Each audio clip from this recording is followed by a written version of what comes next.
কেউ কারো রিজিকে ভাগ বসায় না, কেউ না। আমরা অনেকে মনে করি যে আমি ওকে দিলাম, ওকে খাওয়াইলাম, আমি বোধহয় খাওয়াইলাম। না, সে আপনারটা খায় নাই, সে তার রিজিকই খেয়েছে। আমাদের ঘরে আমাদের বন্ধু বান্ধব আসে অনেক সময়, আমাদের ঘরে অনেক সময় অতিথি আসে, তাদেরকে আমরা আপ্যায়ন করি, তাদেরকে খাওয়াই। আসলে সে আমারটা খায় না, সে কারটা খায়? তার নিজেরটাই খায়। বিষ্ণু ইসলাম এটা খুব সুন্দর করে বলেছেন। ওনার কাজিন চাচাতো ভাই আব্দুল্লাহ ইবনে আব্বাসকে একদিন অনেক নাসিহা করছিলেন। করতে করতে এক পর্যায়ে তিনি বললেন, ওয়া আলাম, ইবনে আব্বাসকে বলছেন, ওয়া আলাম আন্না মা আসাবাকা লাম ইয়াকুন লিইখতিআক ওয়া মা আখতাআকা লাম ইয়াকুন লিইউসিবাক। আব্দুল্লাহ, জেনে রেখো, যেটা তুমি পাওয়ার এটা তুমি কোনোদিন হারাবা না।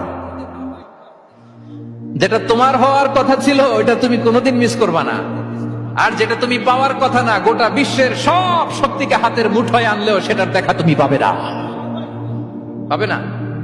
ওয়ালাম আন্নামা আসাবাকা লাম ইয়াকুন লিইখতিআক ওয়া মা আখতাআকা লাম ইয়াকুন লিইউসিবাক রুফিআতিল আকলাম ওয়া জাফফাতিস সুহুফ। আব্দুল্লাহ, রিজিক নিয়ে চিন্তা